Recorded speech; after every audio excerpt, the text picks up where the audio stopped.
บรรดาหมู่เพื่อนเนาะบรรดาสหายครูอาจารย์เนาะทั่วไปเนาะข้าพเจ้าอาจารย์ถาวรเกี่ยวบุญเทืองบรรดาในงานวิชาการมศเนาะวันนี้วันคานเนาะวันที่30เนาะเดือนเก่า2025ถือว่ามาอัปเดตสถานการณ์ล่าสุดเนาะเนื่องจากสภาพแวดล้อมสภาพอากาศพายุเนาะกระสันพายุเริ่มมาเนี่ยก็มี2 ครั้งเนาะมี2 ลูกเนาะลูกตัวสุดท้ายพายุบัวลอยเนาะกระสันเนี่ยเฮ็ดให้ผลกระทบเนาะหลายปัจจัยเนาะเป็นต้นเป็นถนนหนทางเนาะระบบการเกษตรเนาะน้ำท่วมภัยพิบัติอื่นๆกระทบต่ำอย่างงานการศึกษาหรือว่าอย่างงานอื่นๆเนาะที่เกี่ยวข้องกับ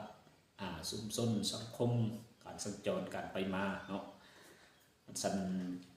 มสลำทอยก็เริ่มเปิดอย่างเป็นปกติแล้วหลังจากที่ว่าพายุฝนตกต่อเนื่องเฮ็ดให้การสัญจรการไปการมามีความยุ่งยากโดยเฉพาะเป็นโรงเรียนมสลำทอยเนาะเป็นโรงเรียนหนึ่งห่างจากตัวเมืองประมาณ60 กิโลเนาะแล้วก็กวมเอาเขตบริการนี่กว้างขวางเนาะกวมเอาโรงเรียนก็ประมาณ29 โรงเรียนเนาะโรงเรียนประถมหรือว่าโรงเรียนหมู่นั้นเนาะ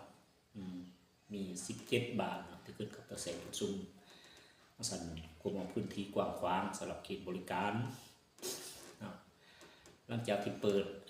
ขายสุเรียนไหมในวันที่1 กันยาเนาะมาฮอดปัจจุบันนี่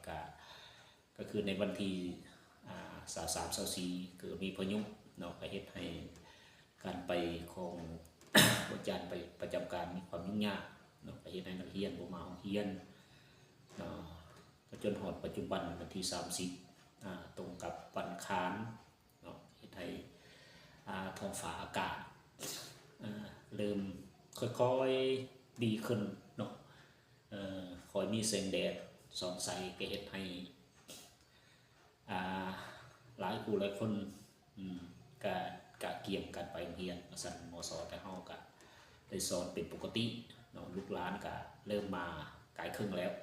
คาดว่ามื้ออื่นที่วันพุธเนาะ